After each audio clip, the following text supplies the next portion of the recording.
Tech Talk Tuesday. Tech Talk Tuesday. Tech Talk Tuesday. You mean Thursday. I know we missed one, but we're back on track now. Hello, everybody, and welcome to another 10-minute Tech Talk Thursday with me, Michael Weir, your Fortinet NSE 7 certified technical account manager for Fortinet here during your micro. And we have quite a topic for you today. We are going to talk about why does healthcare keep getting hit? So this is the question we have to ask ourselves here, that a lot of industries have a lot of data, so how come healthcare providers are attractive ransomware targets? And we could say attractive targets in general. UHS was hit by what is most likely the largest ransomware attack in history thus far, sending its 400 plus branches, which is a real story. I encourage you to look it up. UHS was indeed hit by ransomware, and when everything is tallied, it will indeed probably be the biggest ransomware attack in history. And it's possible that it's a ransomware attack that is also exporting data. That remains to be seen. We'll see about that part, but either way, it's a major blow. So, I always give my bulletproof statement here, which is while I'm going to talk about things that are going to involve healthcare and healthcare involves HIPAA, what I'm telling you is best practice advice. You should follow your company's policy, and I'm not responsible for anything bad that happens based on the following advice. I am not a lawyer. So our problem is hospitals are among the most disproportionately targeted victims of ransomware, or any other attack for that matter, and the solution is to plan, prepare, and act. So we have to ask ourselves, why hospitals? Hospitals contain tons of different types of personally identifiable information because you're going to have people's credit card and financial information. You're going to have where they live. You're going to have their social security numbers. You're going to have their health information, obviously. There's a lot of things there that are very lucrative for people to sell. Hospitals are also more likely to pay because to them, they see the cost of downtime, the cost of replacing millions of dollars worth of equipment, all these things as being more expensive than the payment they would have to make. And you may say, but I hear about people making these payments, but I also hear about people trying to recover from paper, et cetera, et cetera. Well, hospitals are getting more and more likely to pay because people are starting to realize they can ransomware things that aren't necessarily just records. They can ransomware like an MRI machine or something. We'll get to that in a minute. Second thing, hospitals usually don't have a SOC, just a NOC, SOC being a Security Operations Center and NOC being Network Operations Center. And the reason for this is that their number one thought that's in their minds is network uptime, because it connects life-saving devices, and that's pretty obvious right there. Security is an afterthought when there's time and budget, and that second one being the primary concern a lot of times is when there's budget for it. Another one, change procedures are very slow. Everything in a hospital has to work, so it's very rare that you will do the most recent update to anything until you know for sure from community testing that it's going to work. So you're never on the cutting edge. Unfortunately, patches are often things that protect you from what's on the cutting edge of malware.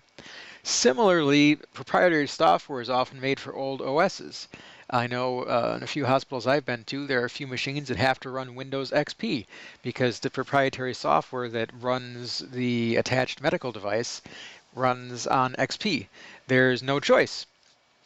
Even worse, some of the things that are delivered to hospitals are black boxes or blind boxes, whatever you want to call them, where they don't know what operating system it's all running on. It just performs a function and all they see is the output of the function. And last, and quite obviously, there is more pressing things to worry about in the hospital. Things like multi-factor authentication are secure, but they're relatively slow. This information has to be instant or very close to instant. When it comes to life versus network security, it's pretty clear choice there. So here's some recent events. One of them we've already talked about, but there was a ransomware attack in a German hospital that caused the death of a patient, literal death of a patient.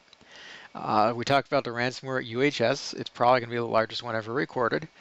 And so far in 2020, over 40 hospitals or hospital chains report being ransomwared. Now, what's interesting about that is only those that are public have to report that they've been ransomware. Private or religious institutions that run these things don't necessarily have to do that, so that number could be much higher. We don't know. And then there's also potential events out there. These are things that were done by researchers or otherwise managed to be done in a controlled environment, not live, but that are plausible for to be eventually done live. So the researchers were able to alter scans and install ransomware on a CT machine. That is pretty extreme when you stop and think about it. If they took an X-ray of somebody's head and made an X-ray of their rear end, something along those lines. And another thing they did is they hacked internet-connected implant devices like newer pacemakers. For those that have newer pacemakers, they're generally either Bluetooth or some other kind of internet connectivity activated, even if it's just regular Wi-Fi, so that updates and scans and health checks and that kind of thing can be done more easily and without taking and punching a hole in somebody to check on the thing. Makes sense. It's an available technology. But this is an interesting thing, and if you put things like that together, researchers at Cornell found that data breaches increase patient mortality measured at both 30 days after the incident and 2 years after the incident. For those who are having trouble putting that statistic together in their head, when it comes to breaches, hospital breaches literally kill people. So this is a matter of life and death too, this security.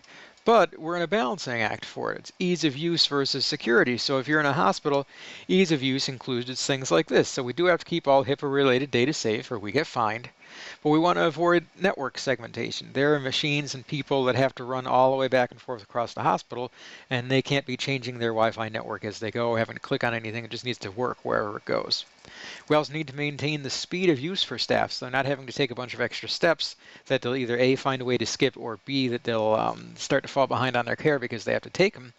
And then there's the mindset, too, that no one would hack a hospital because hospitals help the sick. You know, I help someone that gives a public benefit. So the flip side of that is the security.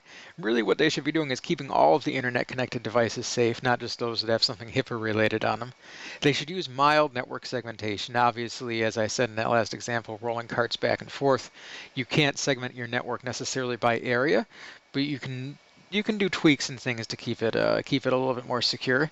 You need to train employees to be fast and secure.